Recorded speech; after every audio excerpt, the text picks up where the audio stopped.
Learning outcome is students should understand the concept of nesting of methods and this keyword. Now what we are going to learn in this presentation, that what is meant by nesting of methods and about this keyword. Learning objectives are understand concept of nesting of methods, understand concept of this keyword. So first we will see what is nesting of methods. Earlier in this chapter, we have discussed that a method of a class can be called only by an object of that class using the dot operator. Exception to this is a method can be called by using only its name by another method of the same class. This is known as nesting of methods. So we will see the example that we have created one class nesting. We have created constructor, that is nesting into bracket int x int y. So this is the parameterized constructor.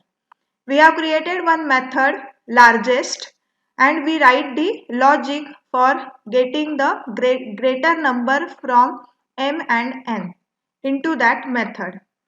Afterwards we have created another method, that is display, and in the display method we have called the previously created largest method, and the answer or output which we get is stored into this large variable. So this thing is called as a nesting of methods. Means what? We have called previously created method into this method. Okay, so means we have called largest method into the display method. So this thing is called as a nesting of methods. And then we display the largest value. So we write system.out.println and the largest value. Then when we create another class, we write the main method into that class and we create the object, that is the nest.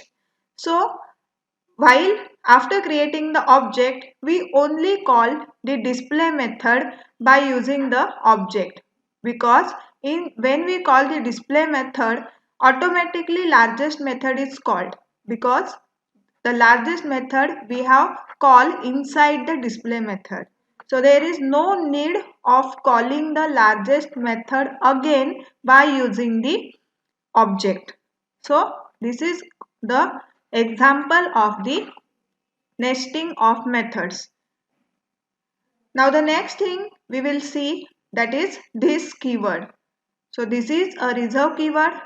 It always refers to current object, used to distinguish local variable from the global variable, means instance variable, used to pass the current object as a parameter to another method or constructor.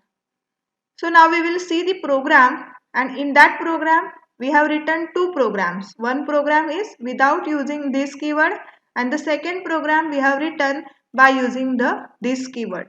So we will see the difference. So here are the two programs. First program is without using this and second program is with using this. Now in the first program, as you can see, we have declared one variable, that is int a, and we have created one method, and in that method we have passed the parameters, that is a1. So a1 is the local variable, a is the instance variable. So we have to assign the value of local variable to instance variable. So we write like this, a is equal to a1. So value of the local variable is assigned to the instance variable. So when we write the program without using this, we have to create the two variables, that is instance variable and local variable, differently, and then we assign the values. Same program we write by using this keyword. So in that you can see that we have created one variable, that is int a, and the same variable we pass here in the method. So here a is act as an instance variable and inside the method it act as a local variable.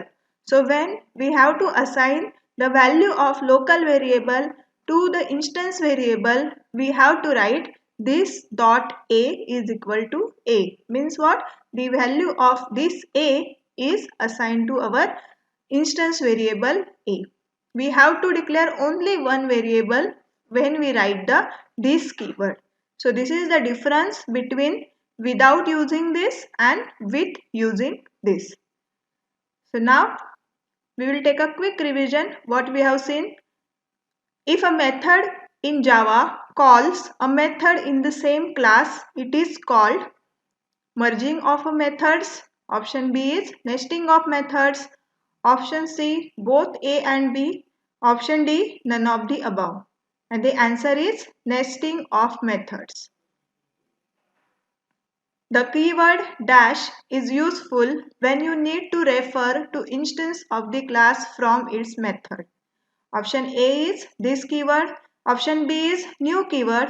Option C is both this and new keyword. And option D is none of the above. And the correct answer is this keyword. That the this keyword is useful when you need to refer to the instance of a class from its method. Unit outcome 1 is use constructors for the given programming problem. Learning outcome is students should understand the concept of command line argument and finalize method. Now what we are going to learn today? We will see what is command line argument, what is variance, that is variable length argument, what is garbage collection, and afterwards we will see finalize method. So this is the concept map which things which we are going to see in this whole presentation. Learning objectives are understand concept of command line arguments, understand concept of variable length arguments, understand concept of garbage collection, understand concept of finalize method. So we will start with command line argument. When we provided the input at the runtime or at the time of execution, it is known as command line arguments. Command line arguments are parameters that are supplied to the application program at the time of invoking it for execution. Args, that is ARGS, is declared as an integer array or array of strings.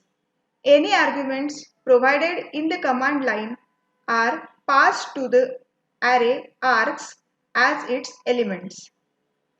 Now we will see the example for command line argument. Now here is the program for command line argument. Now you can say that we have created one class, that is test args. Then we write the main method. After that we will use the for loop to display the elements which we have passed.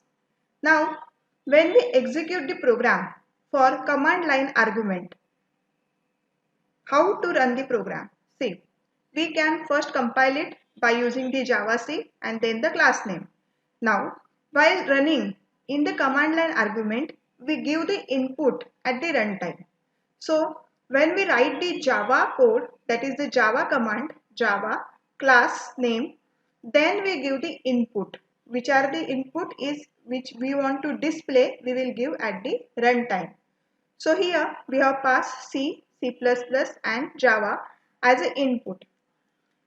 When we execute the program, we will give the input at the program at the runtime, and the values which we have given are stored in this args array, means args array, which we have given in this main method. It is in the information that directly follows the program name on the command line when it is running. Means what? When we give the input at the command line, means at the runtime, this C, C++ and Java are stored in this args array.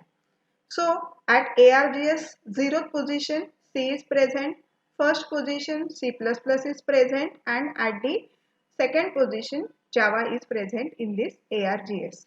And after we have used the for loop to display the elements available in this args.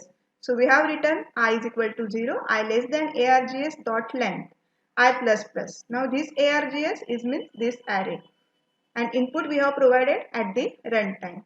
So all the elements which we are present in this args we have to display that. So we write here system.out.println and args I given as 0, 1, 2, whichever the length of the array, and then every element which is present in this array is get displayed. So we will get the output like this: AR0 is C, ARGS1 is C++, and ARGS2 is Java. So this way we will execute the program for command line argument. We will give the input at the run time. When we use the run command, at that time we will give input in the command line argument. Now the next topic is variable length arguments. It is also known as variance. Variable argument or variance in Java allows you to write more flexible methods which can accept as many arguments as you need.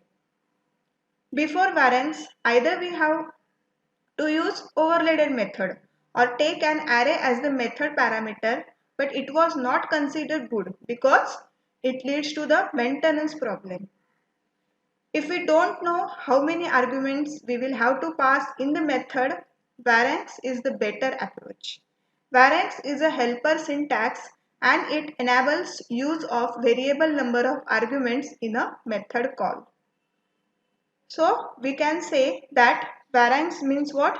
We don't have to call the method again and again. Okay. At the same one time we write it and that method is called uh, again and again itself. So syntax is type. Type means whichever the data types which we are going to use. Then we use three dots. These three dots are called the ellipses in Java. And then variable name, whichever the variable name where we want to store the values, we can write that variable name. So this is the syntax for variable length argument. Now we will see the example how we write the variable length argument. We will created one class, that is variance example. After that we have mentioned one method, that is void display, and we have passed the variables by using our variable length argument. So string is the data type. These three dots, as we see, it is a ellipsis in Java, and values, these are the variable name. So whichever the variable we have passed in the main method, all the variables are stored into these values. After that we have mentioned here system.out.println to display. So whatever things you want to display, you can write. So I have written here display method invoke. Now after that I want to display all the values, whichever the parameters we are going to pass in this display method that we want to print. So we will use the for loop, and this type of for loop is called as a enhance for loop. This is for into bracket string s colon values. This thing is called as a enhance for loop, and here values, whichever the values we have provided, that values are stored in this s variable, that is a data type having string. And after that all the variables which we have given is displayed by using system.out.println. So when we execute the program, we first go to the main line, that is public static void main. After that it will come to here display. Now here we have not passed any parameter over here, that is zero argument method. We can give zero argument method in the variable length argument. It is possible in the variable length argument. So if we have passed over here parameter, but we have not give here any parameter, we have not passed any argument over here, it is allowed in variable length argument. So when we run this, it will come over here in the display method. Then control goes to his display method. Now no variable is here, so it is directly go to system.out.println, and only the message display method invoke is get displayed. After that it will come to the second, that is display hello. Now we have passed here one argument. So hello value is stored into this values variable, and then it will come to this for loop, and this hello is get display. So when this display second display method is executed, we will get the output as display method invoke, and then afterwards hello will be displayed. When we use again control goes to this display method, third display method. Now here 4 arguments are there, 1, 2, 3 and 4. So values variable now will get 4 arguments, 1, 2, 3, 4. Then it will come to here system.out.println, it will display method invoke, and after that all the values whichever pass as a parameter are stored into this S by using for loop, and all the values then get displayed. So we will get the output like as, first by using this display we will simply display method invoke. After that second display method we will get display method invoke message, and whichever the parameter we have passed it is get display over here, that is hello. And when we use the third display method, now display method invoke is display and we have passed the 4 parameters, that is 1, 2, 3, 4. So all the values will get display, that is 1, 2, 3, 4. So this way we can use the variable length argument. We have to not use this method, or we have to not call this method again and again. Only once at the start we have mentioned that method, or we give that method, and by using the main method, by giving the parameters, we can call the same method again and again. So this is called as a variable length argument. Now the next topic is garbage collection. When the object is not needed anymore, the space occupied by such objects can be collected and used for later reallocation. Java performs release of memory occupied by unused object automatically. It is called as a garbage collection. Means what? Whichever the object is not in use, it is removed from the memory and the space is vacant. So this process is called as a garbage collection. JVM runs the garbage collector, that is GC, when it finds time. Garbage collector will be run periodically, but you cannot define when it should be called. We cannot even predict when this method will be executed. It will get executed when the garbage collector, which runs on its own, picks up the object. In other language, deallocation is the programmer's responsibility. In Java language, provide the system level thread to track memory allocation. Now here is the program. Here we can see that there are 2 objects are created, OB1 and OB2. And now the value of OB2 is assigned to OB1. So now OB1 and OB2. So now the OB2 object is free to remove, because all the values whichever assigned to OB2 is now assigned to OB1. So here 2 objects are created which are referenced by OB1 and OB2. You can see over here. So now we will see by using the diagram. See, when we create the object OB1, we get the memory slot available for OB1. When we create the object OB2, we here get the memory slot for OB2. Now what we have written, OB1 is equal to OB2, means the value OB1 is same as OB2. So both the object reference to the same memory location. So this memory location is free and we have to remove this. So this thing is known as garbage collection, because this memory location is free. So both OB1 and OB2 points to the same object. Here the object which are previously pointed by the OB1 not having any reference to point it. So it will be now candidate for garbage collector.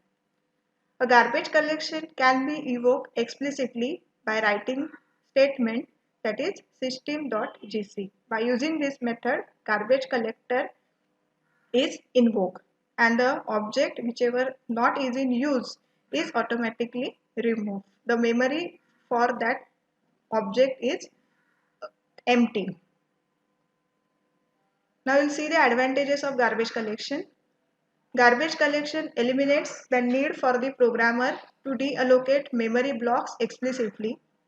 Garbage collection helps ensure program integrity.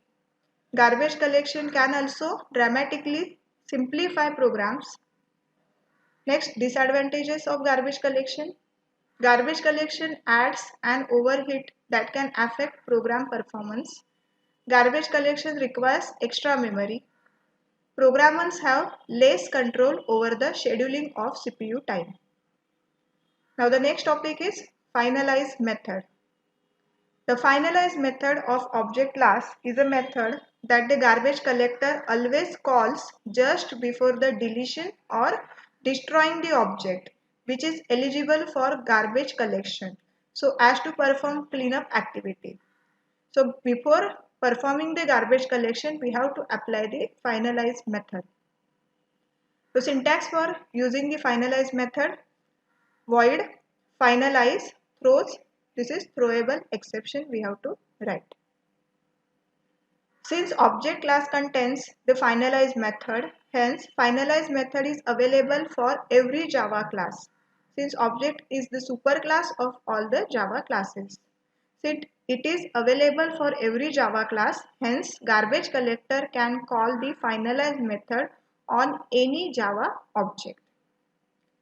So now we will take a quick revision what we have learned.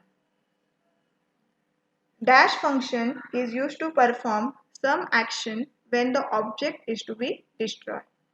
Option number 1 is finalize, B is main, C is delete, and D is insert. And the answer is finalize method. Second is dash method is given parameter via command line arguments. First option is main method, second option is recursive method, third option is any method, and the last option is system defined methods. And the correct answer is main method. We have already started with unit number 2, that is derived syntactical constructs in Java. And unit outcome is identify scope and lifetime of a variable in the given program code. Learning outcome on today's module is students should understand the concept of scope of the variable. So today we will learn types of variable, scope and lifetime of variable. So here is the concept map which shows the types of variable. First one is local variable, second one is instance variable, and third one is class or static variable. So today we will start with understand the types of variable and understand the concept of scope of variable. So first we will see what do you mean by variable. A variable is a named memory location that holds the data value of a particular data type. A variable in Java is a kind of container that contains the value during program execution. Variable is a basic unit of storage that represents reserved storage locations whose values can be manipulated during the execution of a program. So here are the types of Java variables. So earlier slides we have seen there are three types of Java: local variable, instance variable, and class variable. So Java allows the variables to be declared at any place or within any block. That means we can declare the variable at many places. We can declare them either at the start of the program, inside any classes, methods or functions, or inside the main method. Scope determines which variable are visible to the other parts of your program, and also what is the lifetime of those variables. So depending upon the scope, visibility and access to the variables, they can categorize into three: local variable, instance variable, and static variables. So we will start with local variable. Local variable in Java is a variable that we declare inside a body of a method, block, or a constructor. We can use the local variable only within that method, and other methods of the class are unaware of the existence of this variable. A block starts with an opening curly brace and ends with a closing curly brace. The scope of a local variable is restricted to a particular block. Its lifetime is within the parenthesis in which it is declared. For example, in this for loop, we have declared I variable and we have initialized I is equal to 10. So its scope is only limited to the for loop only. Second method is instance variable. A variable that is declared inside the class but outside any method, constructor or block body is called as instance variable. Instance variable is a non-static variable, that is, we cannot declare it as static.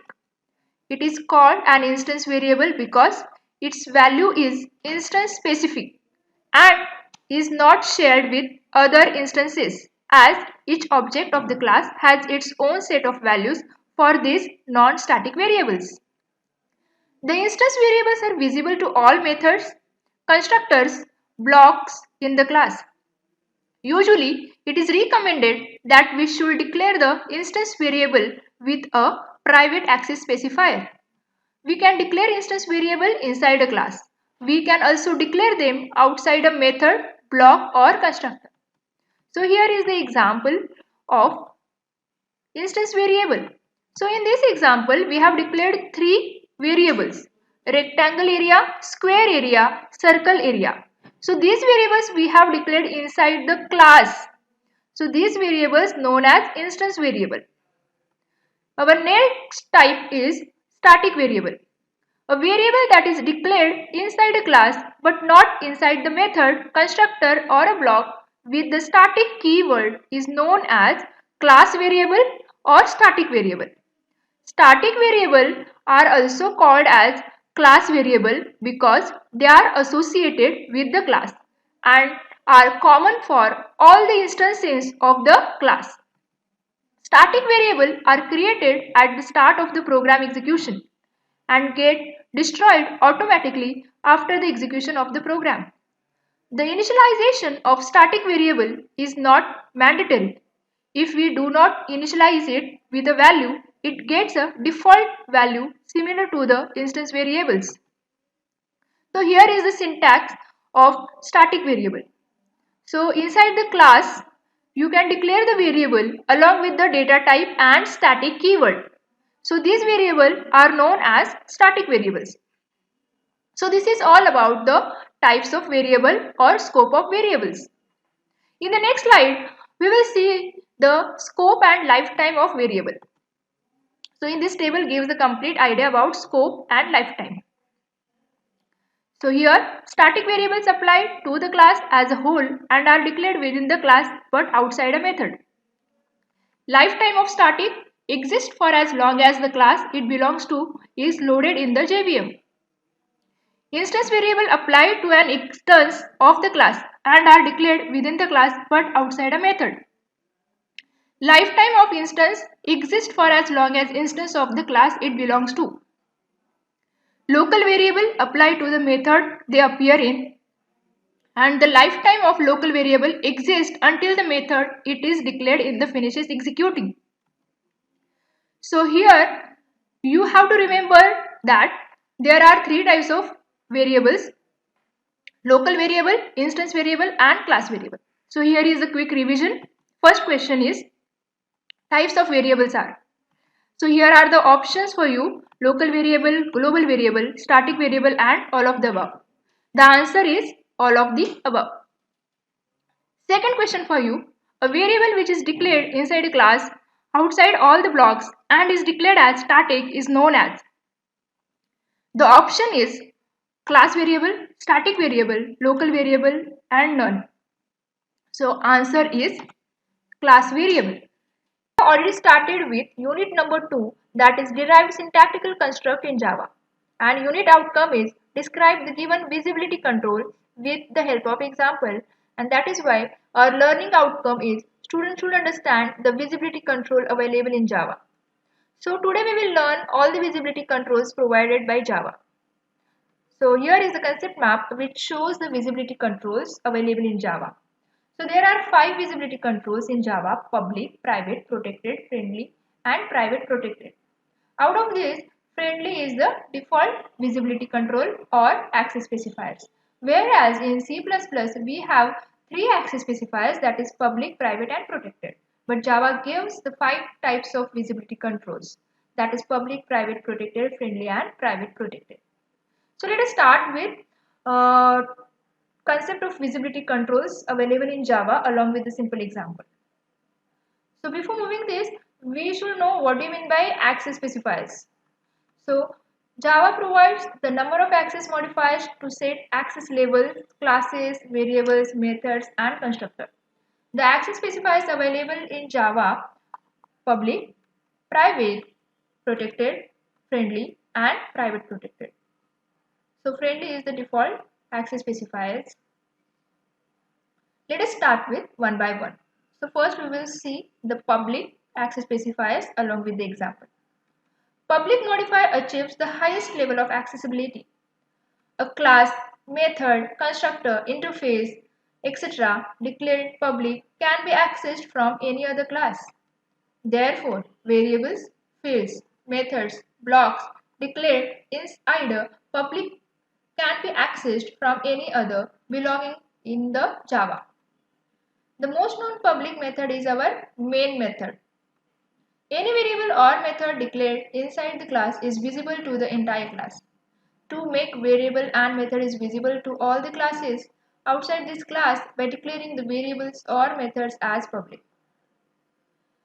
Now in this example, the data variable is declared as public. So it can be accessible by another class also. So here you can see I have declared two classes, that is class A and class test. And this class test is the public. And in the class A I have defined one variable that is data, which is public. And in the another class I am trying to access this data in the class test. So you can access this data variable in another class because the access specifier for this data variable is public, and after executing this it will give the output that is data is 40. The next one is the private. Private access specifiers enjoys the highest degree of protection. Methods, variables, and constructors that are declared private can only be accessed within the declared class itself. They are accessible only with their own class. They cannot be inherited by subclasses and therefore not accessible in subclasses. A method declared as private behaves like a method declared as final. It prevents the method from being subclasses. Students, also you have to note that we cannot override a non-private method in a subclass and then make it private. So on private we will see the effect of this private variable. In this class, in this example, I have defined one class, that is class A. And here is the data variable is private. So I'm trying to access this data variable in the same class. So data variable is accessed in the same class where it is defined. So this data variable is accessible because I'm trying to access this variable in the same class only. So here the output is 40. But in this example, here you can see I have declared two classes, that is class A and class test. And in the class A, I have declared one variable which is private and I have declared one method which is also private. And I am trying to access these members in the test class. So this is the first class where we declare a private variable and define the private method. And here this is the second class where try to access private methods and private variables. But after executing this, compiler gives the error, that is compile time error. So as you cannot access the private variables or private method to another class. Our third is friendly. So when no access modifier is specified, the member defaults to a limited version of a public accessibility known as friendly level of access. The difference between the public access and friendly access is that the public modifiers makes field visible in all classes regardless of their packages, while the friendly access makes field visible only in the same package but not in the other package. So this is the effect of public and friendly. So in this example, here I have declared two classes, that is class base class and class main. And here I am not mentioning any access specifiers. So here I am not mentioning any access specifiers means this display method is the having friendly access specifiers. And in the another class I am trying to access this method. So yes, you can access this method. So this access class method with default scope. So therefore it will gives the output, that is base class display with the default scope. Next one is the protected. The visibility level of the protected field lies in between the public access and friendly access. That is, the protected modifier makes a field visible not only to all classes and subclasses in the same package but also to subclasses in other packages. Note that non-subclasses in other packages cannot access these protected members. So here is the example based on protected. So here when you declare the variable as protected, you can access in the same class and therefore it gives the output data is 40. The last one is private protected access. The visibility level lies between private and protected access. This modifier makes field visible in all subclasses regardless of what packages they are in. These fields are not accessible by other classes in the same packages. So now we will see the access modifiers, which one are the more restrictive and which one are the less restrictive. So in this slide you can see public are less restrictive and private access specifier are more restrictive. So here you can say, we can see that the public access specifier has the less restriction while accessing the class, methods, variables, whereas private access specifier has the more restrictions on variables, class and methods. So in the next slide, we will see the effect of access specifiers to class and subclass. So this table shows where these access specifiers are accessible. That means in same class or any other non-class, etc. So total modifiers we have 5, that is public, protected, friendly, private protected and private. So in this table you can see this public modifier you can access in same class, you can access in subclass in the same package, other class in the same package, subclass in the other classes and non-subclass in the other classes. That means public modifier you can access everywhere. Next one is the protected. Protected variables or methods you can access in the same class, subclass in same package, other class in the same package and subclass in the other classes. You cannot access this protected non-subclass in the other classes. Now third one is the friendly.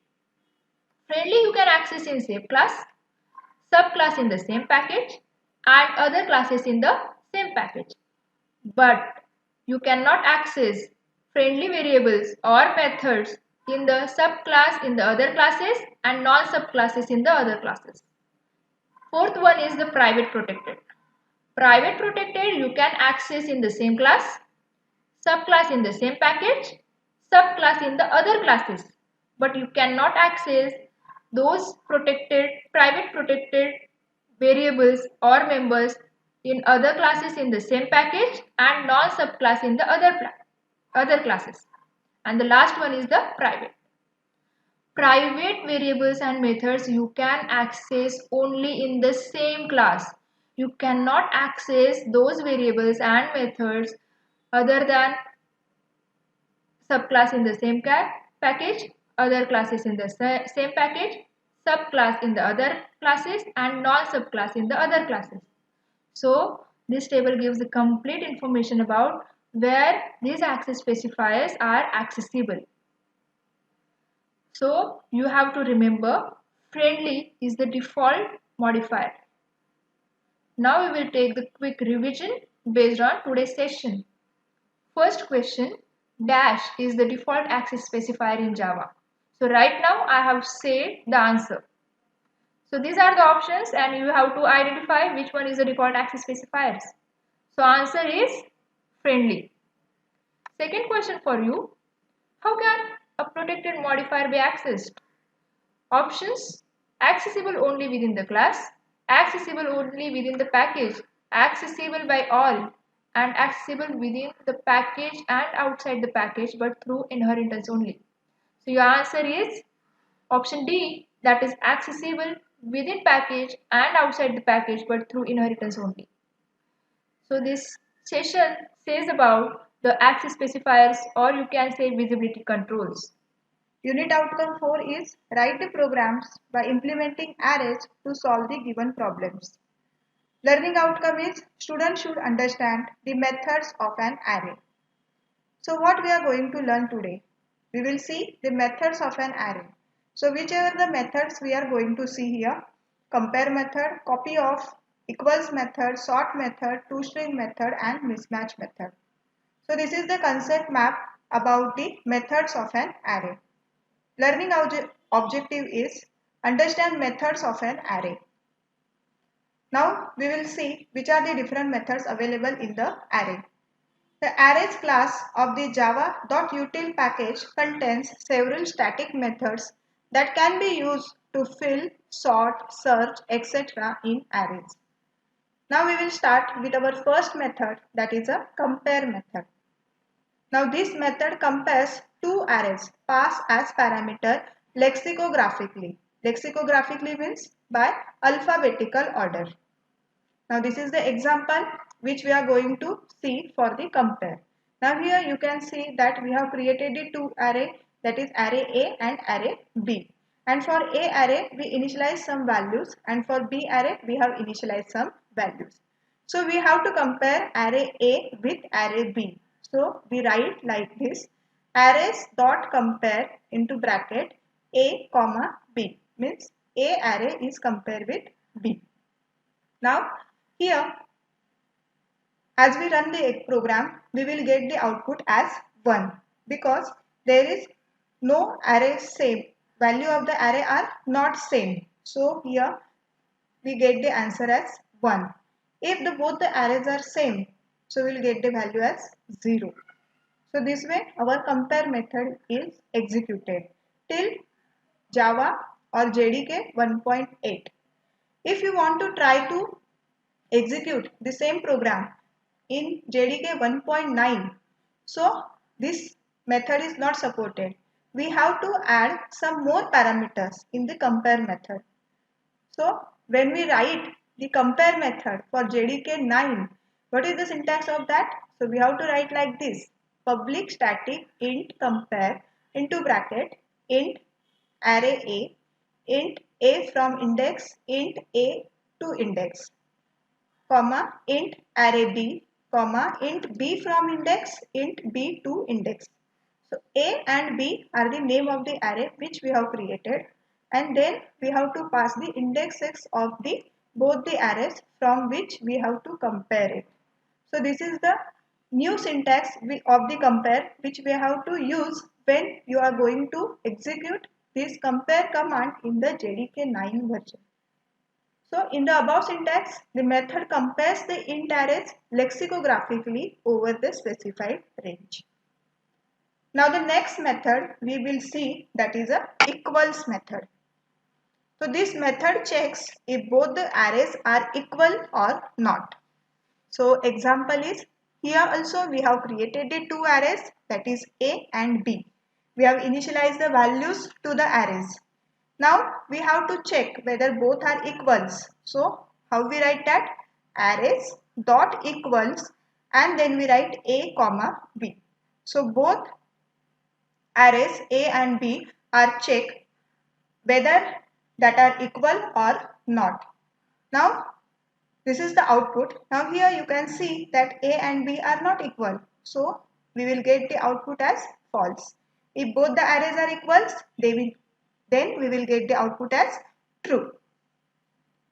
Now the next method is copy of method.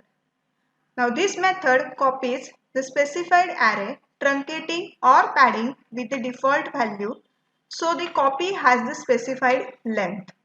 Now we'll see the example. Now here we have created one array, that is int array, and in that we have initialized some values. Now we have to create a copy of this int array. So how we write that?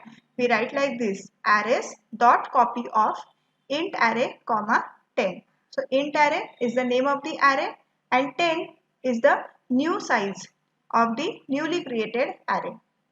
So in this example we can see that the size of an array, original array, that is int array, is 5. We copy that array into the new array and the new array size is 10. So the rest of the indexes are filled with 0 in newly created array. We'll see the output. See here. First we will display our previous array, that is int array. So the values are 10, 20, 15, 22, 35. After that we have to create newly created array by using copy of, and here we have written the size is 10. So see, our previous elements are here as it is, and the rest of the elements or rest of the indexes are filled with 0, and our new array created with the size 10. So this way we use the copy of method of an array. Now the next is mismatch method. This method finds and returns the index of the first unmatched element between the two specified array. Now see here. In this example, we have created the two arrays, int array1. Now in the int array, we have passes the values, and int array1 we have passes the values. Now here we have to use the mismatch. So how we write that? Arrays dot mismatch into bracket int array1 and int array. This arrays which we have created, we have passed over here. So output we will get 1. Why? Because the first index, mismatch function is what will do? It will check the first index value of both the array. Now here the first index value of both the arrays are same, that is 10, 10. So the result we will get 1. If no mismatch is found, then the result will get -1. So this way our mismatch function will get executed. Now the next method is sort method. Now this method sorts the complete array in ascending order. So here is the example. We have created one array, int array, and we have passed some values, and we use sort method for that array, like arrays.sort into bracket int array. So the values whichever we have entered is sorted in ascending order. So when we execute it, we will get the output like 10, 15, 20, 22, 35. It is sorted in the ascending order. Now the next method is toString method. Now toString method returns a string representation of the contents of the array. The string representation consists of a list of array's elements enclosed in square brackets. Adjacent elements are separated by the character comma followed by space. Elements are converted to string as by string.value of function. So this is the example of an array. Now this array we will create into the string. So how we create that? You are using string by using the toString method. So see, we have created the array, we have passed the methods in that array or values in that array. After that we have used toString method. So toString method, in simple words, what it will do? It will convert our array element into the string. So these array elements are converted into the string by using this toString method, and we will get the output like this. So if we want to convert our string elements to the array, we have to use value of method. So this way our toString method and value of method will get executed. Okay, so now we have seen the different methods of an array. So we'll take a quick revision. So what we have learned. Question number 1. Dash method is used to sort the array element. Now only we have seen that. So option A is sort, option B is A sort, option C is D sort, option D is none of the above. And the correct answer is sort method. The second question is dash method is used to find whether the array are equal or not. Option A is equals, option B equal, option C same, option D compare. So the correct is equals. Unit outcome. Write the program by implementing arrays to solve the given problem. And the learning outcome is students should understand the array and its types.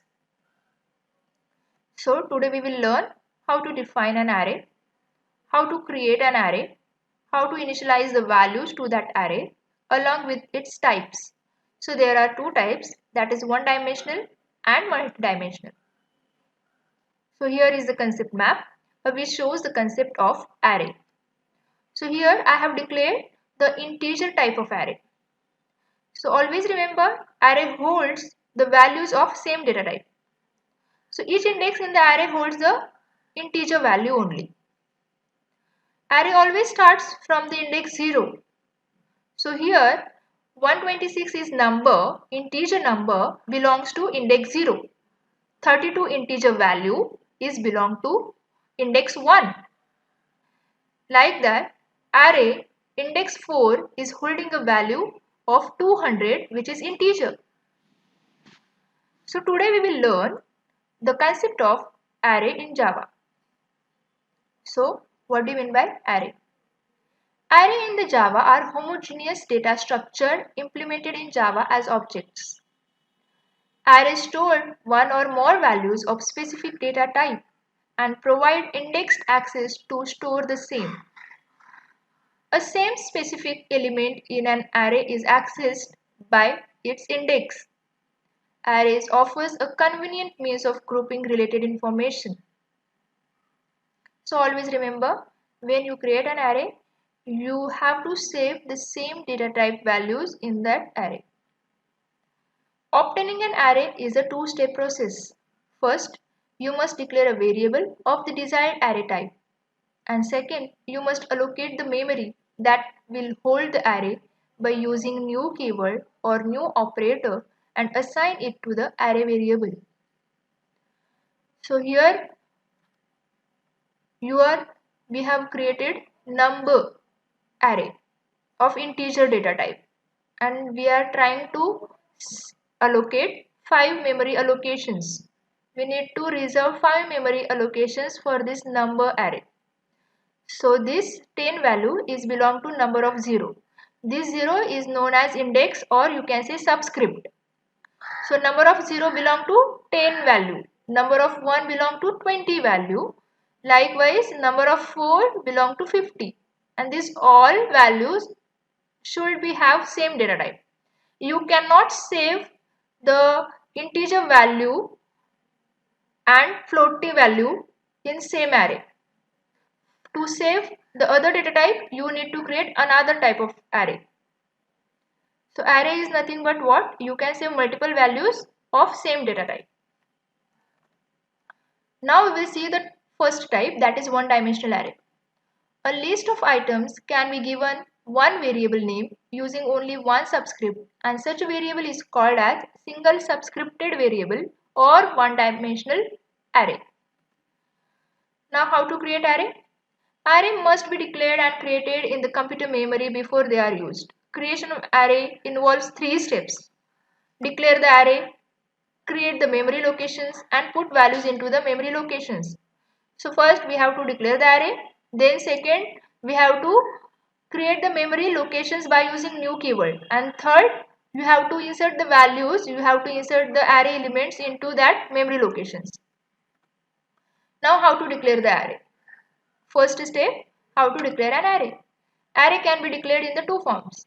Either you can declare the array by using data type, name of the array and square bracket, or data type, square bracket and array name.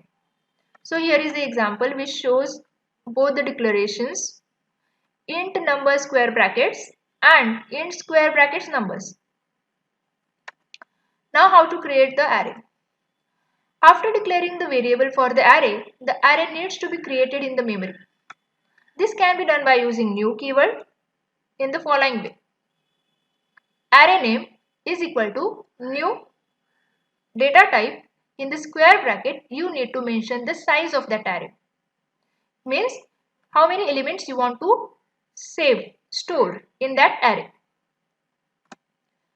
So here is the example. Suppose I want to save 10 numbers into that array. So in the square bracket, I will mention 10 value. That means size of that array. So in this example, numbers is equal to new int 10. That means I have reserved 10 memory locations for the numbers, which is the integer data type. This statement assigns 10 contiguous memory locations of the type int to the variable number. The array can store 10 elements. Int number square bracket is equal to new int of 10. So in these figures, you can see the number is equal to new int of 5. Now this int of 5 means what? 5 contiguous memory allocations I have reserved for the number. The data type of this number array is integer.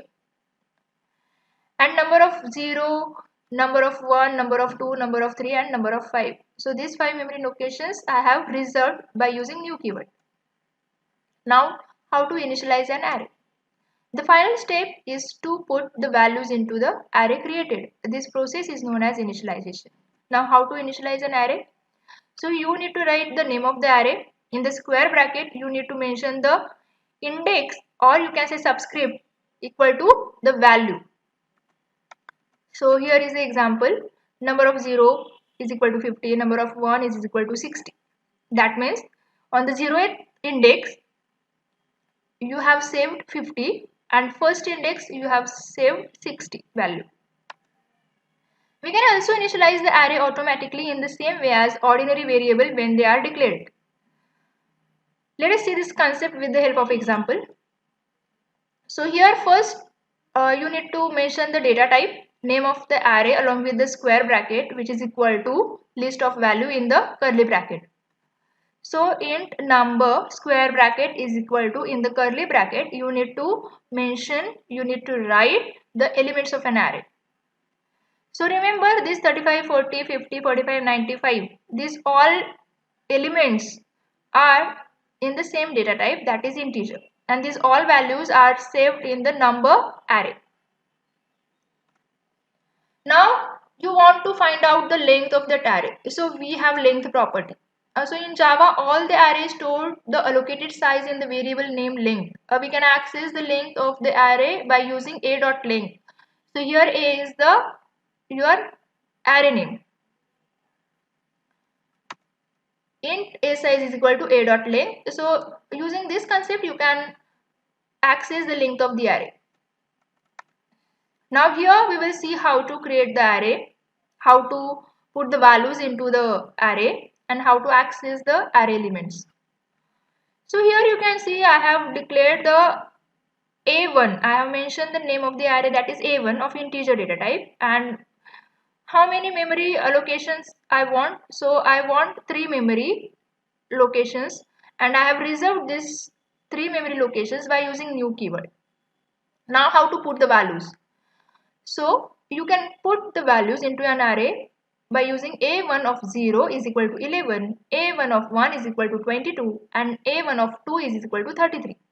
That means on 0th locations you have saved 11. On first index you have saved 22, like that. Now you want to display those saved element. So how you doing this? you will be doing this by using system.out.println, and you want to access first element. So here you need to write a of 1 of 0 because you want to access the 0th, that is your first element. Now second element you want to access, so you can write a1 of 1. So this a1 of 1 means what? First index, that is your second element of an array. So like that you can access the array variables. So after executing this will be the expected output. First element is equal to 11, second element is equal to 22, and third element is equal to 33. So in this way you can implement the one-dimensional array in Java. Now we will see something about the two-dimensional array. A two-dimensional array, or you can say multi-dimensional array, can be thought of as a table of rows and columns. So yes, so this two-dimensional or multi-dimensional array represents the rows and columns. So here you need to write the two square bracket. One square bracket is represents the row and another square bracket represents the column. So here in the syntax you can see you need to mention the data type, then two square brackets, one is for row and another for is column, and the name of the array. So here is the example: int two square brackets and numbers. So in this way you can create two-dimensional array. To create the array in the memory, following statement can be used. Numbers is equal to new int 3 and 3. That means you are creating 3 rows and 3 columns. So this will create two-dimensional array of 9 elements, 3 rows and 3 columns. Suppose you want to create 2 rows and 3 columns. So in that case you have to write new int 2 and 3. So total array elements is what? 6. 2 rows and 3 columns. So likewise you can declare or define two-dimensional arrays. So let us explain this concept with the help of example. So here you can see I have declared a array and I have initialized the values also. So in the first curly bracket I have mentioned 10, 20, and in the another curly bracket I have mentioned 30 and 40. Now I want to access those elements. So how I'll access these elements? So a of 0 and 0 means I'm going to access 0 and 0, that means 10 I want to access. Then 0 and 1 means I'm going to access 20th element. Then 1 comma 0, 30, and 1 comma 1, that is 40. So in this way you can access two-dimensional arrays elements. So after executing this, the output will be like that. So in this way you can implement two-dimensional array with the help of simple example. So in this example you can see how to declare an two-dimensional array, how to initialize the value to that array, and how to access, how to print those array elements. So here my array is 2 by 2. That means total elements of the array is 4. Now we will take the quick revision based on today's session. Which method is used to calculate the element present in the array? The options are length, capacity, size, all of the above. So answer is length. The next one is types of array.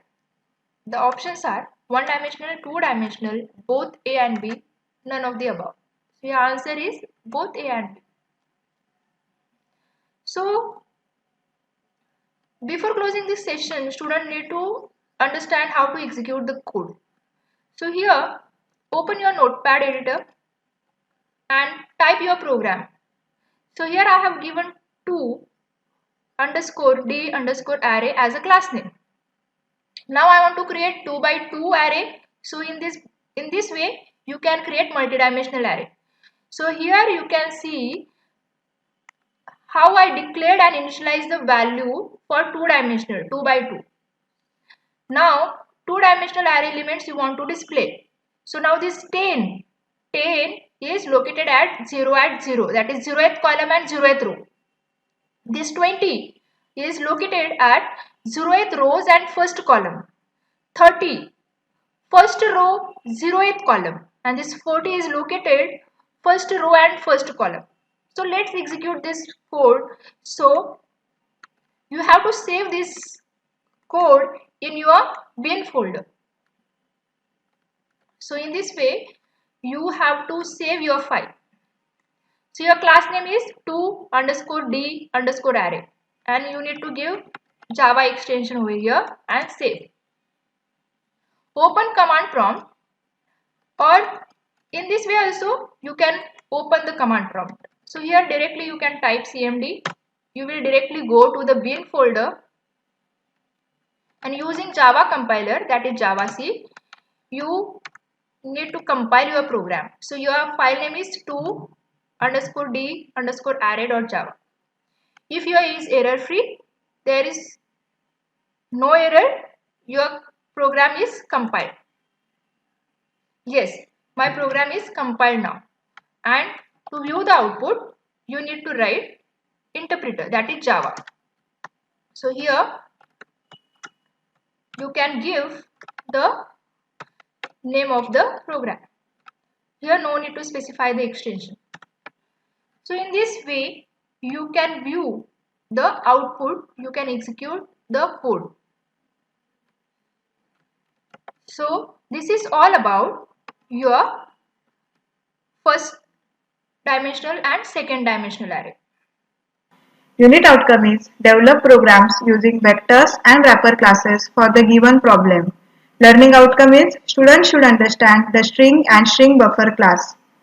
What we are going to learn, we will see what is string in Java, which are the methods of string in Java, what is string buffer class in Java, and which are the methods of string buffer class. Learning objectives are understand concept of string classes in Java, understand concept of string buffer classes in Java. Now we will see what is the string and string buffer classes in Java. The string class is commonly used for holding and manipulating strings of text in Java programs. In Java, strings are class objects and implemented using two classes, namely string and string buffer. So we will see in detail what is the string class.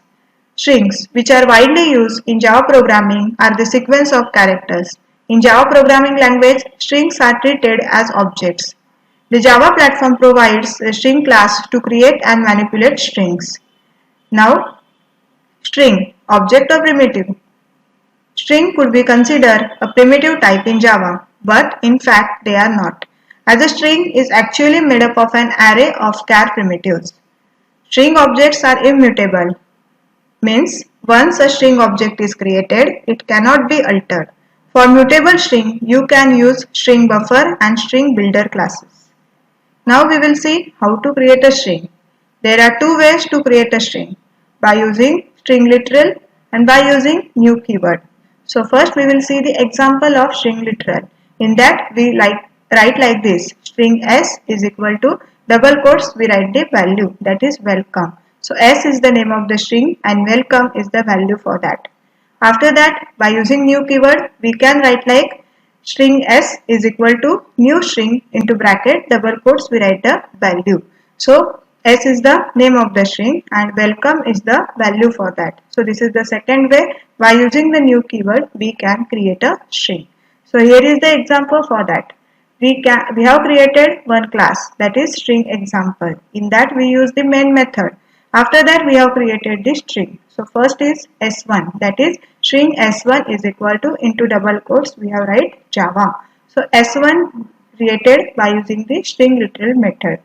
Now here we have created the character set ch, and in that we have passed the characters, and in the string s2 we pass that ch as a parameter. So when the s2 is created, all the characters which you have passed in the ch is all combined and we will get a new string, and that string is stored into the s2. Now the third string, that is s3, we have created like string s3 is equal to new string into bracket example. So example is the value and s3 is the name of that string. Now we have to display that s1, s2 and s3. So we use system.out.println and we display all the newly created string. So we get the output like Java, strings and example. Now there are some important operations which we can perform on the string. First is string concatenation, that is combining the two or more string. String comparison, we can compare the two strings. Substring, we can divide the string into subparts. And length of the string, we can find the length of the string. And there are many more methods also which we will see in this presentation. So first we will start with the string concatenation. There are two methods to concatenate two or more strings. Now first, concatenation means we combine the two or more strings to form the new string. Now here are the two methods which we are used to concatenate the string. So first method is by using concat method and the second method is by using the plus operator. Now we will see the example by using these two methods. So here is the example. We have created one class, that is string example. In that we have created the different string, that is s and str. So value for s is hello and value for str is world. We have to concatenate s and str. So we write like this, s.str, s.concat str. So hello and word are get concatenated and the newly created string is stored into this str1. If we don't want to mention like this, we can directly give the value in the concat method also. So here is the example for that. So we write hello dot concat into bracket double quotes word. So our hello and word get combined and the newly created string is stored into this str. So by this way we can use the concat method. We also use the plus operator to combine the two strings. So here we can write like this, s plus str. Now s is hello, str is world. So both of the string are get concatenated and we will get the new output, that is hello world, and it is stored into this str. Now here also we can directly give the values to this plus operator. So here is the example for that, that is double quotes hello plus double quotes world. So hello world are get combined and the newly created string is stored into this str4. So now we have new strings str1, str2, str3 and str4. We have to display that. So we write system.out.println and all the strings are displayed. So here is the output whichever we get after executing this program. Now the next operation is string comparison. We can compare the string by using the three methods or three ways. How? First we can use equals method. Second by using the equal to operator. And third is by using the compare to method. Now we will see examples for this. So here is the example. We have created one class. In that we have initialized this four strings, or we have created this four string, that is s, s1, s2 and s3, and we have passed the values for all that. After that I want to suppose equal, or I want to compare s1 or s2 by using equals. So we write like this, s1 dot equals s2. So s1 is hello, s2 is hello. Now both the strings are same, so output we will get as a true. Now suppose I want to compare s with s1. So I will write like this, s dot equals s1. So here you can see that s is hell, s1 is hello. So both the values are not same. So here we get the output as false. Now the next is we created another string, that is s4 in like this Java. So value of that s4 is Java. So we suppose we want to compare S3 and S4 by using the equal to operator. By using the equal to operator, suppose I want to compare. So I will write like this, S3 is equal to S4.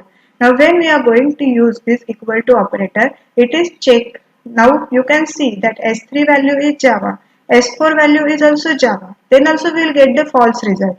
Why? Because in this it is checking the memory locations of the S3 and S4. Now you can see that memory location for S3 is different and memory location for S4 is also different. So here is the value, or here is the output we will get as a false. Now the next method which we are going to use is compare to. Now suppose I want to use, or I want to compare S with S2. So how we write, S dot compare to S2. Now you can see that S, that is hell, and S2, that is hello. Now both the strings, it is checking the length, that is hell and hello. It is checking the length of that.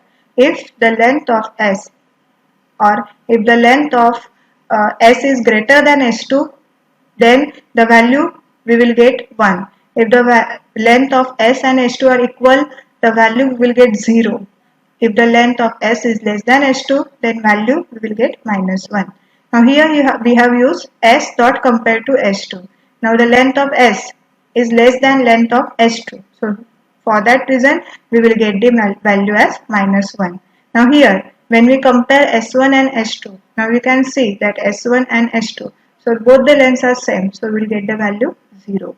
Now here s2 compares s. Now s2 length is greater than s length. So for that reason value we will get as a 1.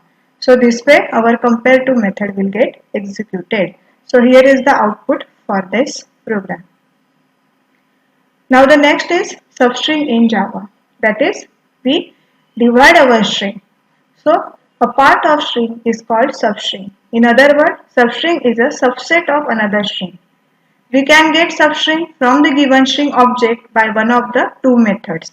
So there are two methods we can use for substring. So first method is string substring into bracket in start index. We will give the starting index from where we want to divide our string. And the second method is same substring, but here we pass the two parameters, that is start index and end index, means from where to where we want the substring. So we will pass the start index and we will pass the end index for that. So by this using these two methods we can substring or we can divide our string. So here is the example. We have created one class and in that we have created one string s and the value is hello world. Now we have used that s dot substring 6. So we are giving the starting index of the substring. So in the hello world from the character 6 it will display our output. Now the second syntax, that is s dot substring, we write 0 to 5. So from 0 to the 5th position we will get the output. So see the output. From for the first method we have used that s dot substring 6.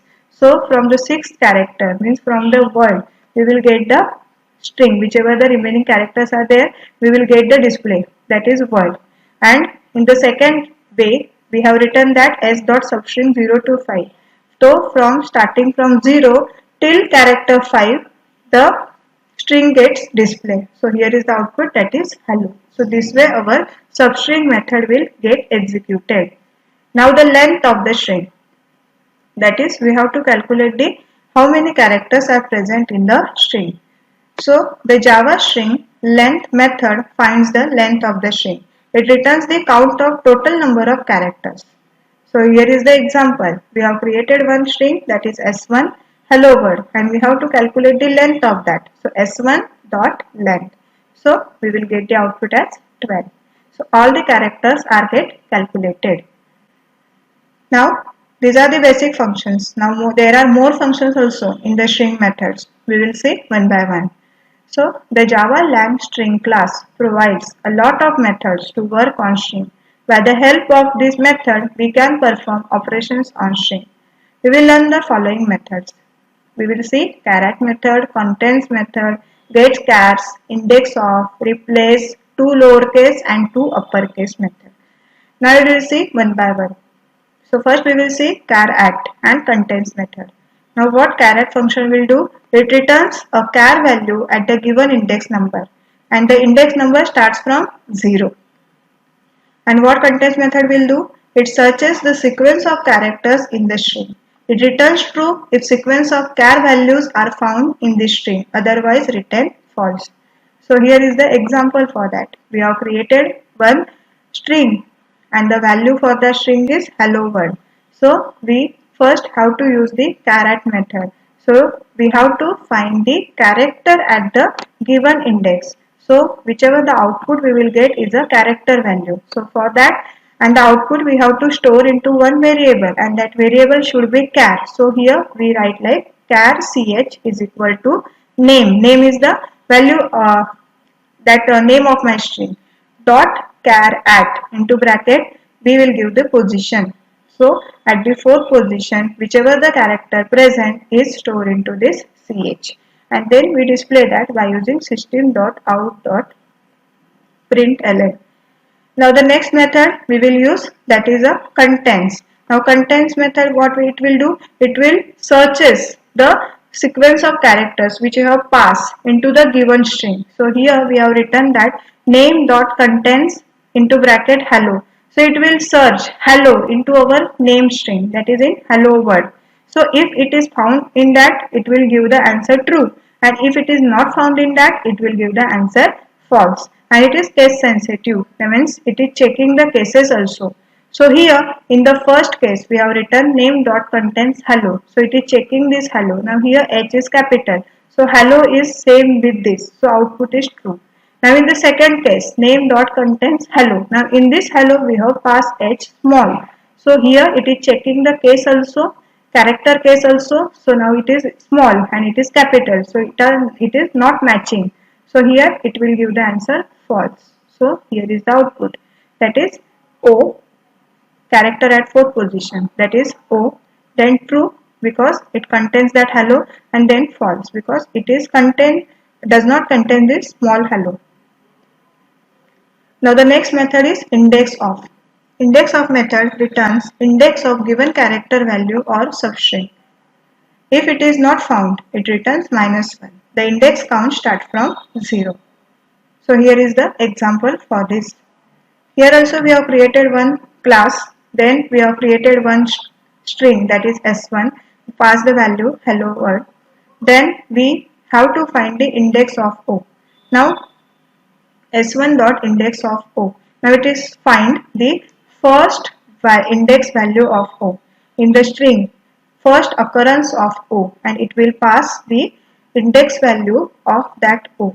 So we write like this, s1 dot index of O. So the O, whichever the position of O is, we will get that O, and then the position of that O and the value is stored into this index 1. And afterwards we display that system.out.println. Now we can use the index of function like this also. Means we will pass the character and we will pass the position. So after L, this is the L and this is the 4. So in the given string, after L, whichever the character until 4, after L until 4, which we have to find the index. So here is the output like this. 4 means 0, 1, 2, 3, 4. So first O, that is O is present at the fourth position. It is giving me the fourth. And fourth L, leaving the fourth L, that is 0, 1, 2, 3, 4, means we have to leave this, and after that we have to calculate the position of L. So 0, 1, 2, 3, 4, 5, 6, 7, 8. So here is the L we have found at the position. So we can use index of function like this also. So this is the second way we can use the index of function. Now next function is replace function. Now replace function returns a string replacing all the old char to new char. So here is the example. Now replace means in the name also you know that we have to replace our old character by the new character. So we will pass a parameter as an old character and then we will give the new character. Means what? Our O is replaced by E. So in the hello world where it will get O, it is replaced by E. So what is the output is this one. So all the O's are replaced with the E. Now the next method is to lowercase and to uppercase. So to lowercase, it converts all the characters of the string into lowercase letter. To uppercase, it converts all the characters of the string into uppercase letter. So here is the example. Hello world. Now we have to convert all the characters into the lowercase character. So we write like this, s1 dot to lowercase. Now in this we have to convert all the characters into the uppercase. So we write like that, s1 dot to uppercase. So all the characters of hello world are converted into uppercase. So here is the output for that. Now the next class which we are going to learn is string buffer class. So string buffer class is used to represent characters that can be modified. This is simply used for concatenation or manipulation of the strings. We can insert characters and substring in the middle of the string or append another string to the end. Methods of string buffer classes are append, insert, delete, delete char at, reverse, set char at. Now we will see one by one all the methods. So first we will see append method. Appends the string s2 to s1 at the end. It will append the new string at the end of the previous string. So here is the example. Now in the string buffer, we can create the string, or we will create a string like this. String buffer, then s1 is the name of the string, is equal to new string buffer, and then we will give the value for the string in double quotes. Same way we create the another string, that is s2. Now what we have to do? We have to append our s2 to s1. So how we write like that? S1 dot append s2. So new created string is stored into this s1. So we write display that by using this system.out.println. So here is the output, that is hello world. So hello and world is get appended after the hello. Now the next method is insert method. It insert the string at the given position. We can insert the string in between.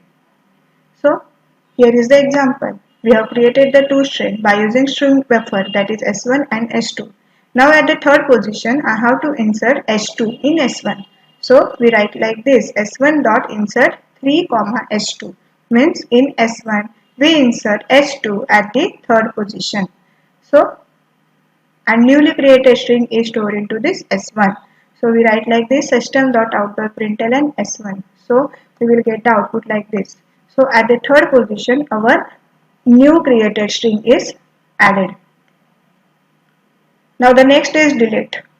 This is the delete function used to delete multiple characters at once from n position to m position in the buffer string, and n and m is given by you. So here also we have created one string by using the string buffer, that is hello. Now suppose I want to delete characters from 1 to 3, means position from position 1 to 3. So how we write? S1 dot delete 1 comma 3. So characters at position 1 and position 2 are get deleted.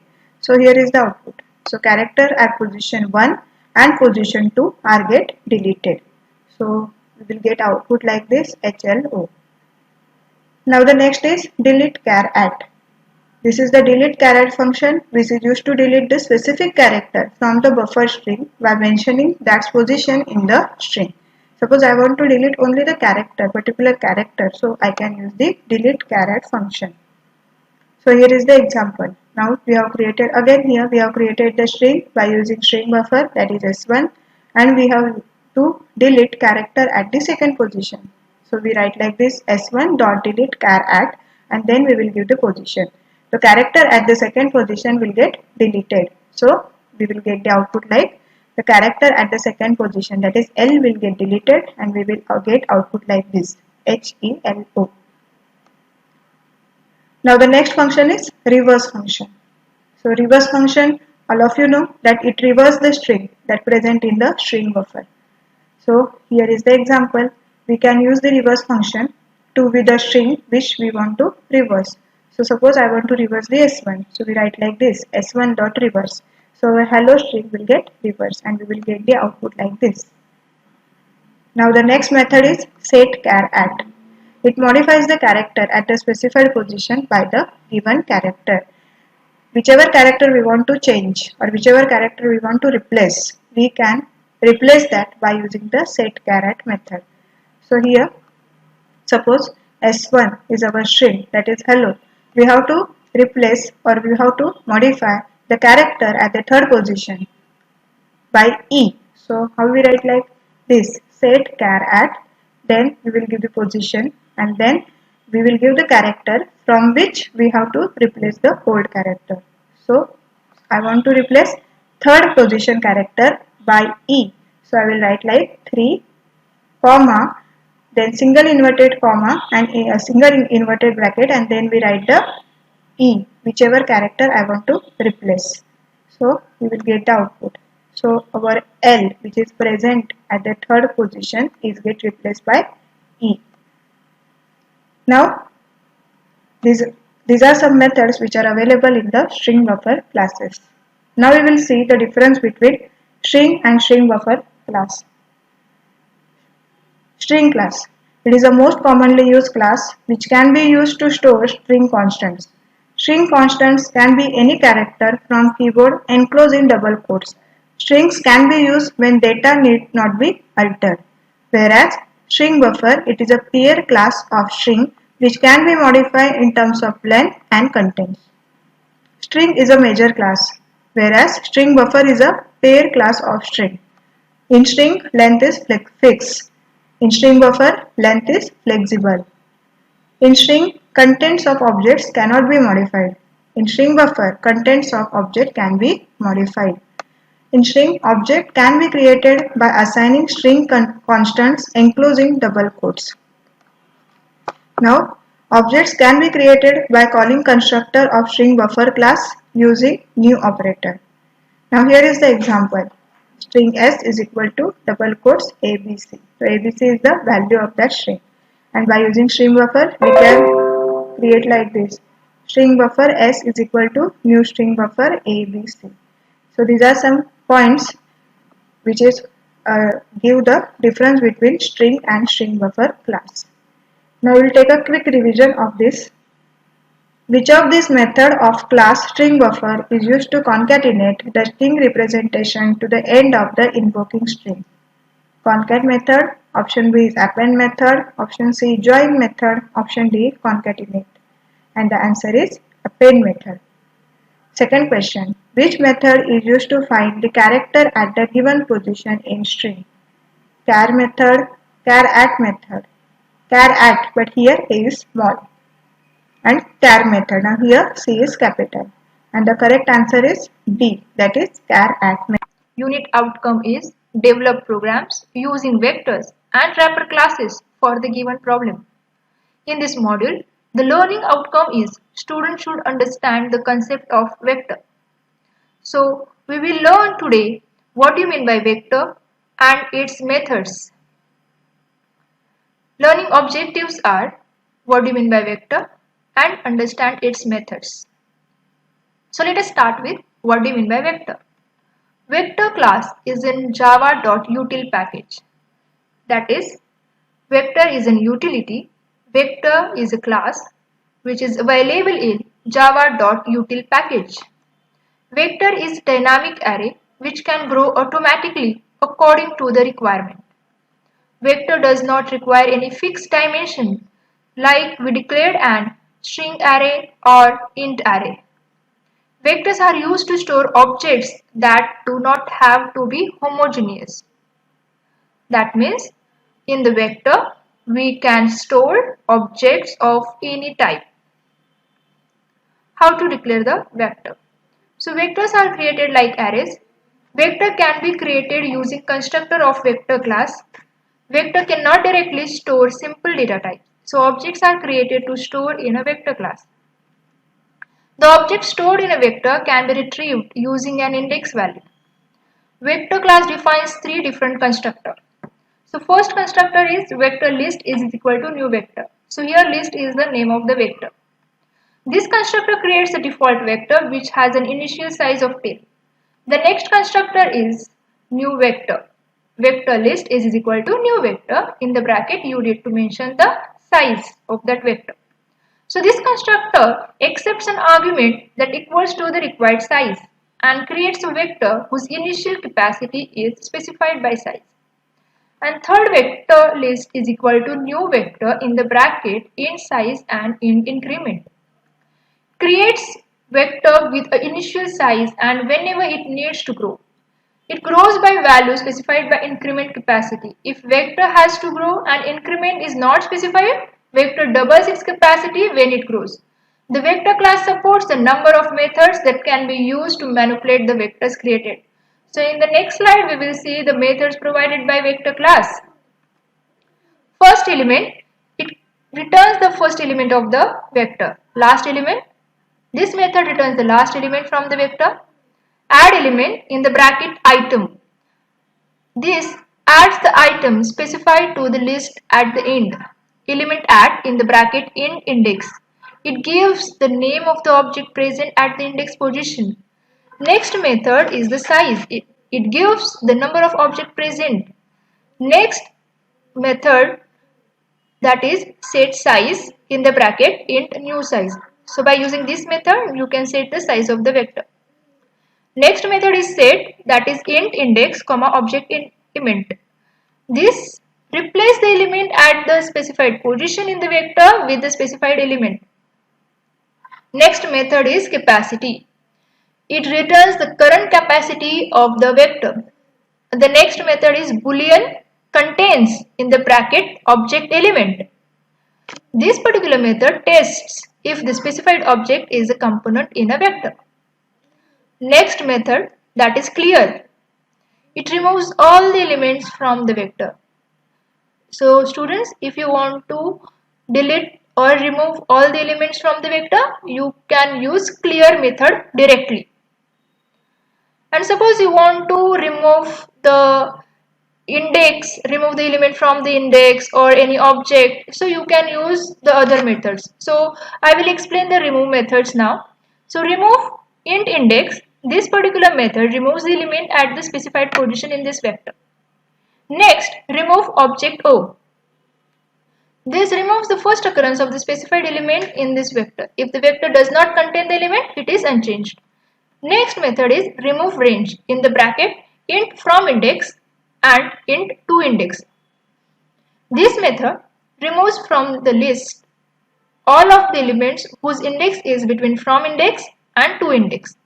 Next one is remove element in the bracket item. This removes the specified item from the list. Next, remove element at in the bracket the n. That means it removes the item stored in the nth position of the list. Remove all elements. Remove all the elements in the list. So clear and remove all elements method, it will use to remove all the elements in the list. Next one is the copy into in the bracket array. So this method copies all the items from the list of array. Next, suppose you want to insert the item at particular location, position. So in that case, you have to use insert element at in the bracket item comma n. So item is nothing but you want to add the element, insert the element, and comma n is nothing but the position of that element. Next, elements method. It returns the enumeration of the element. Next, has more elements method. It checks if the enumeration contains more elements or not. Next element, it checks the next element of the enumeration. Next one is in index of in the bracket object O. This method returns the index of the first occurrence of the specified element in this vector, or -1 if the vector does not contain the element. Int index of object O comma int x. This method returns the index of the first occurrence of the specified element in the vector, searching forward from index, or returns -1 if the element is not found. And the last method is index int last index of, that is object O. This method returns the index of the last occurrence of the specified element in this vector, or -1 if this vector does not contain the element. So this is all the methods provided by vector class. Now next slide we will see the demonstration of the vector elements, vector methods. So in this example we will see how to create the empty vector or how to create the vector. So using vector class you can create the vector. So vector in is equal to new vector. So here we can create the empty vector. So here in is what? The name of the vector. Using add method you can insert the elements. You can add the elements because I have created an empty vector. So using add method you can insert the elements into that vector. So your vector name is in, that is in. So using in.add you can insert the elements. So in the vector there is one advantage is that you can save any data type value into single vector. So here I am trying to save what? Integer as well as string. So in this vector, I have 4 integer values, that is 100, 200, 300 and 400, and 2 strings, that is Java and MSBT. And using remove element at in bracket 1.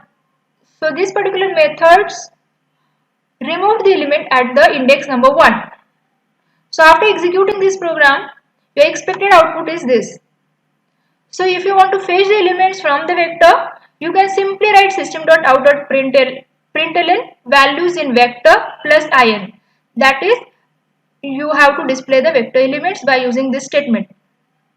And suppose you want to remove the element at particular location, particular index, in that case you have to use remove element at. In the bracket you need to specify the index. So here index is 1, I have mentioned. Remove element at in the bracket 1.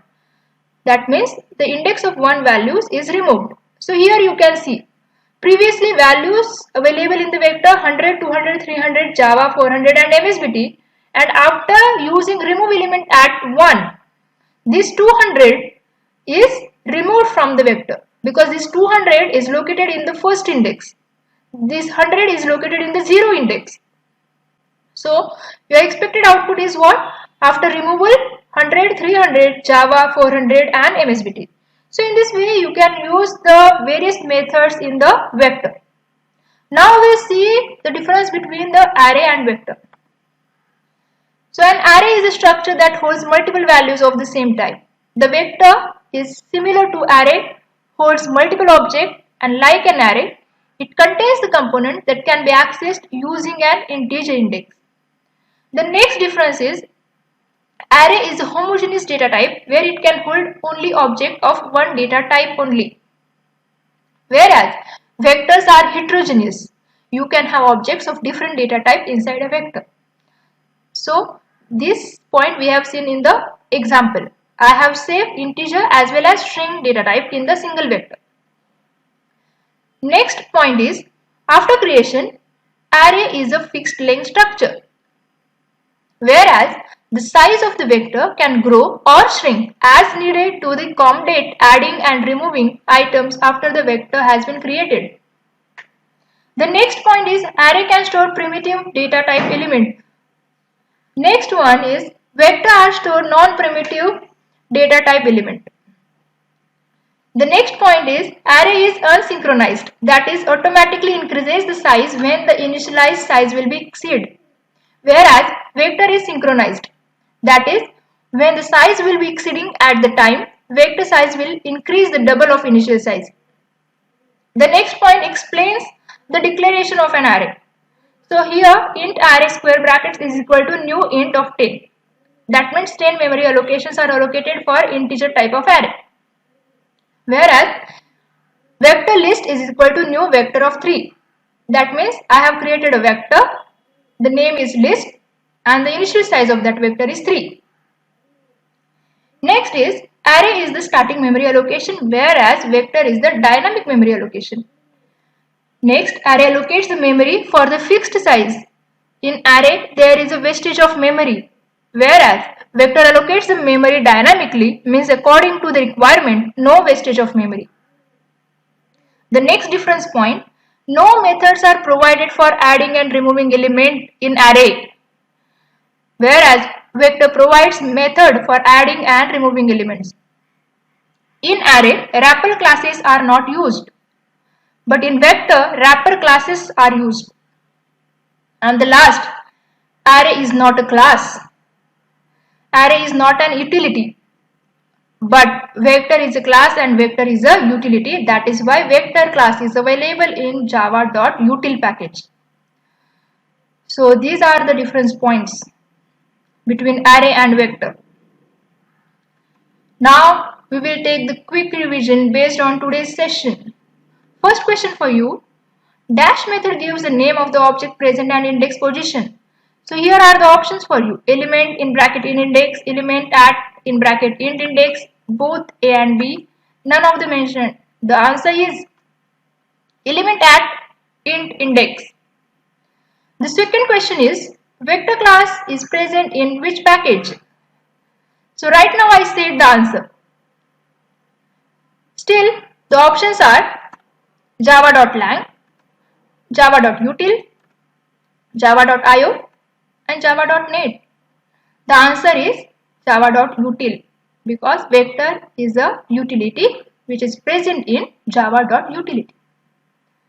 Unit outcome is develop programs using vectors and wrapper classes for the given problem.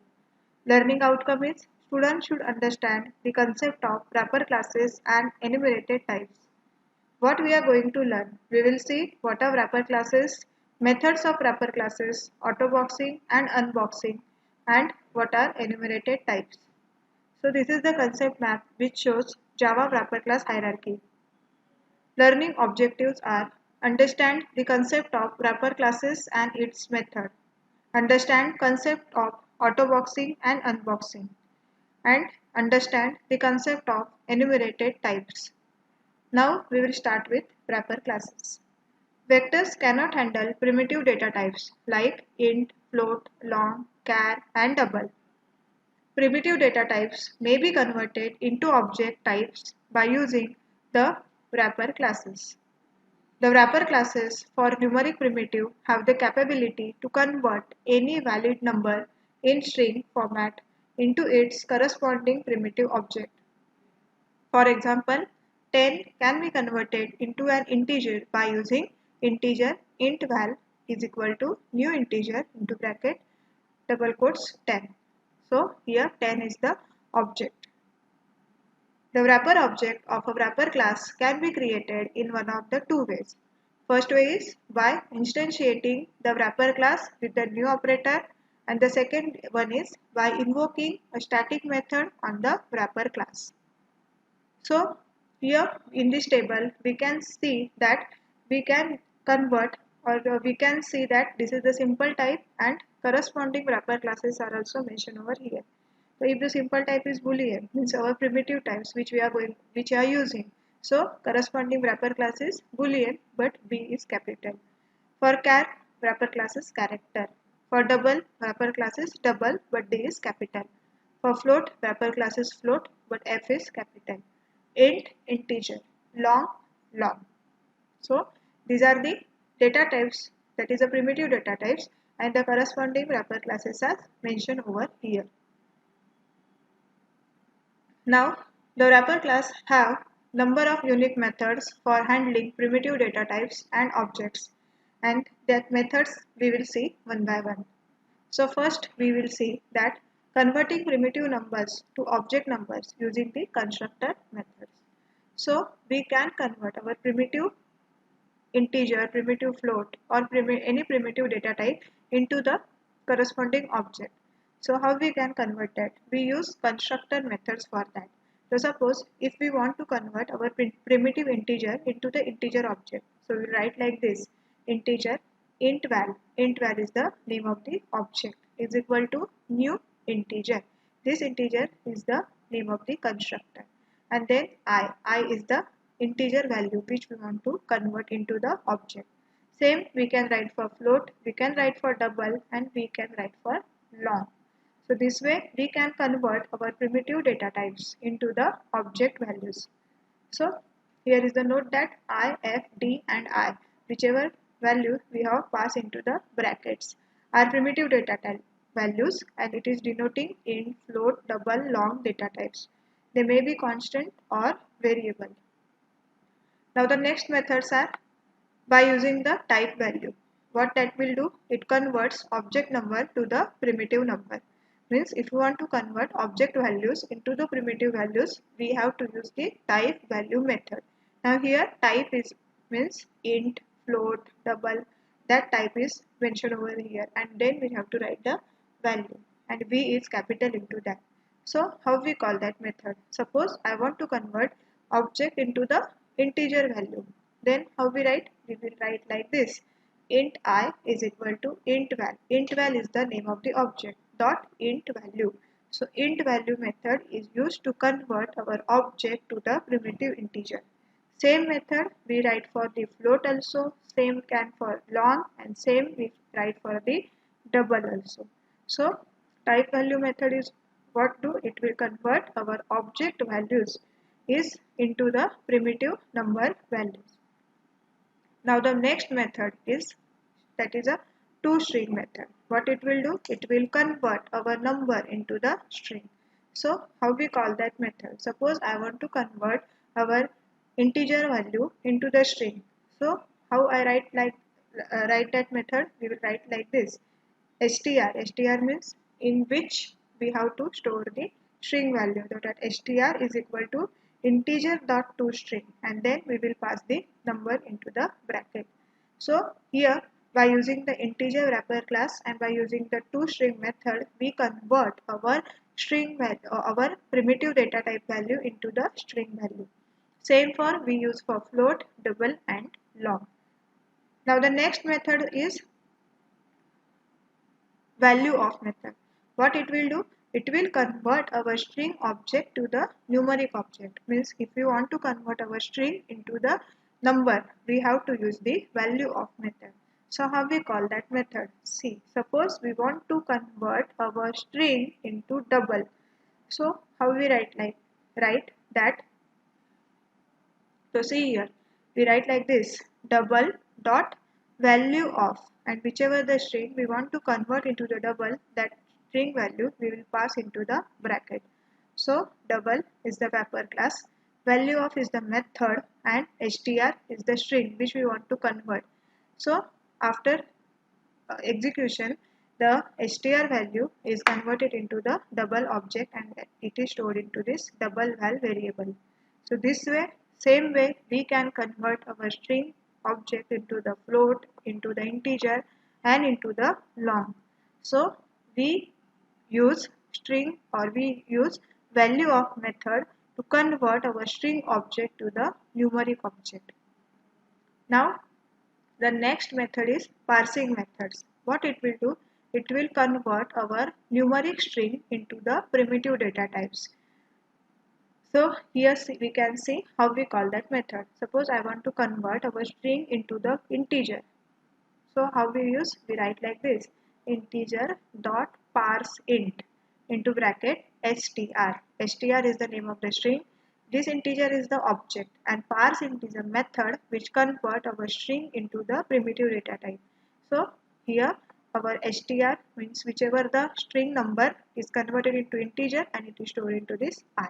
Same we can do for float, long, double. Whichever the number you want, you can convert string from that primitive data type by using the parsing methods. Now the next topic is autoboxing and unboxing. The autoboxing and unboxing was released with the Java 5. During assignment, the automatic transformation of primitive type, that is int, float, double, etc. into their object equivalents or wrapper classes, in example integer, float, double, etc. is known as autoboxing. Means what? Conversion of primitive type into the wrapper classes is called as a autoboxing. During assignment or calling of constructor, the automatic transformation of wrapper types into their primitive equivalent is known as unboxing. Means what? Wrapper objects are converted into the primitive data types is known as unboxing. So here is the example. So see, I is equal to new integer 5. This is the example of unboxing, and integer I2 is equal to 5.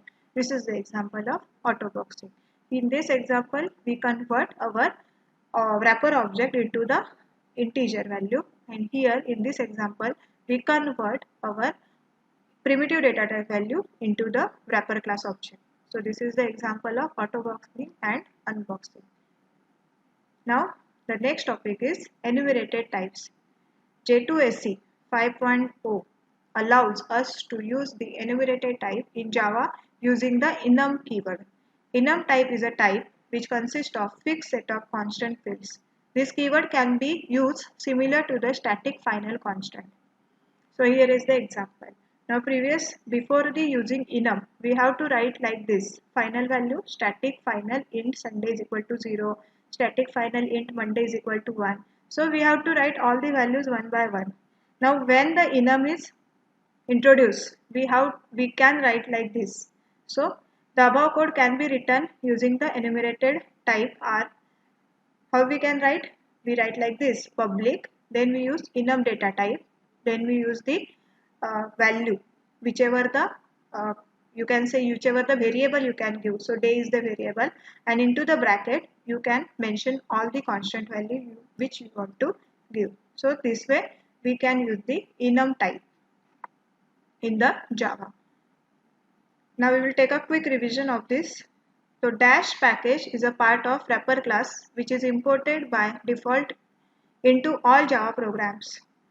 Java.lang package, option B is java.awt package, option C is java.io package, option D is java.util package, and the correct answer is java.lang package. Second question is primitive data types may get converted into object types by using container in the java.lang types by using the dash contained in the java.lang package. And the answer is passing methods, wrapper classes, constructor methods, and abstract classes. And the correct answer is wrapper classes. Thank you, students.